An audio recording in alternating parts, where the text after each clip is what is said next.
Hello there.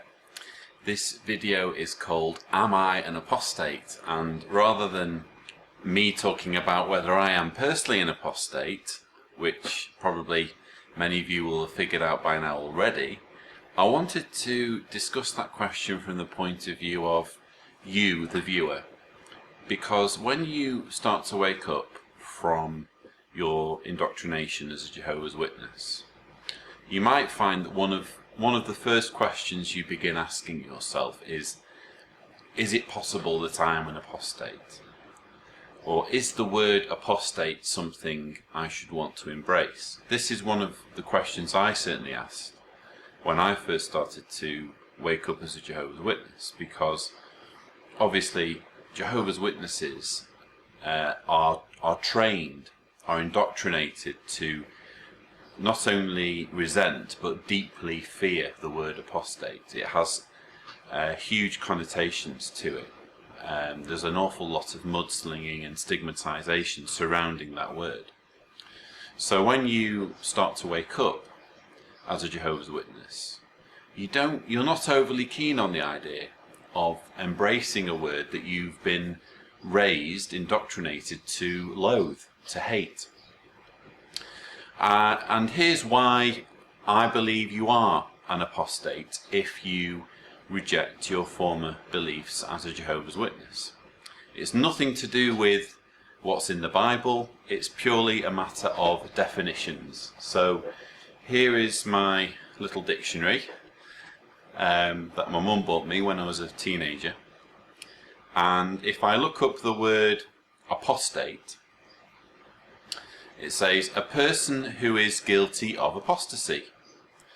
And so if I look up the word apostasy, which conveniently is right above it, it says apostasy, abandonment of one's former, especially religious belief. So abandonment of one's former belief. So if you're watching this video and you have abandoned your previous beliefs as a Jehovah's Witness, according to the dictionary, you're an apostate. It's not a case of whether you don't like the word or don't accept Watchtower's terminology. It has nothing to do with that. If you reject your former beliefs as a Jehovah's Witness, then you're an apostate. It would be the same thing if you rejected Islam. If you've been raised a Muslim and you rejected Islam, you would be an apostate of Islam.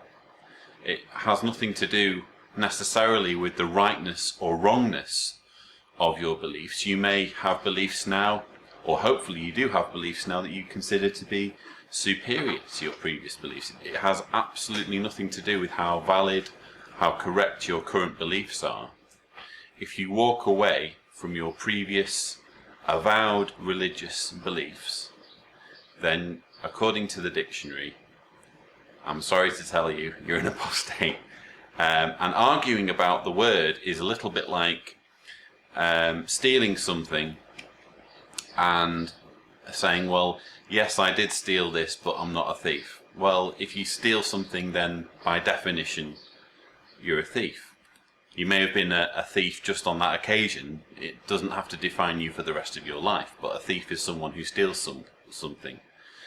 And an apostate is someone who leaves their religious beliefs. It does take a bit of getting used to. I'm not saying it's easy, because as I say, Jehovah's Witnesses are indoctrinated to loathe the word apostate, to think of it in the worst possible terms.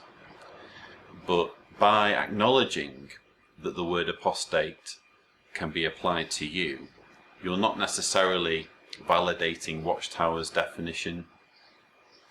You're not necessarily saying anything about the rightness or wrongness of your current beliefs. You're just acknowledging that you have left behind your previous beliefs.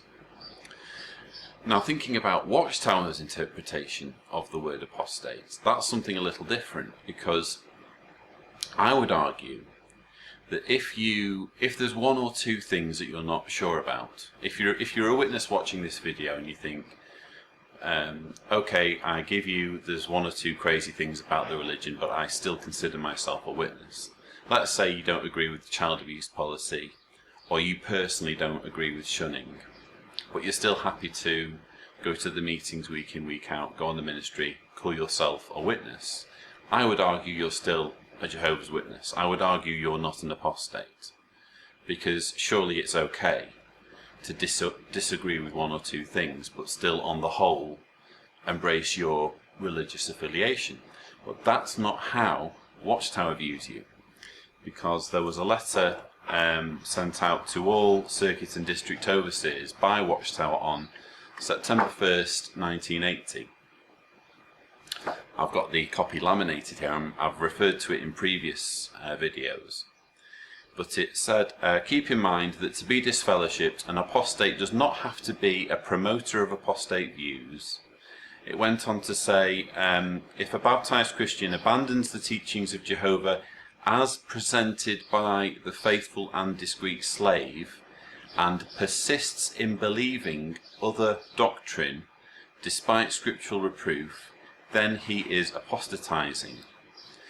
Extended kindly efforts should be put forth to readjust his thinking. However, if after such extended efforts have been put forth to readjust his thinking, he continues to believe apostate ideas and rejects what has been provided through the slave class, then appropriate judicial action should be taken. So, in other words, it's not okay to have any beliefs that deviate from what the faithful and discreet slave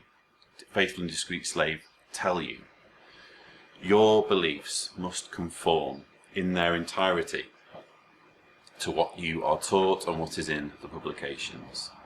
And by Watchtower's definition, if you believe anything that's different, or if you insist on believing anything that differs from what you're given in the publications, even if it's just one or two fairly minor things, then by their definition, not by mine, but by their definition, you're an apostate. So I hope this brief video has given you something to think about, and as always, thank you for watching.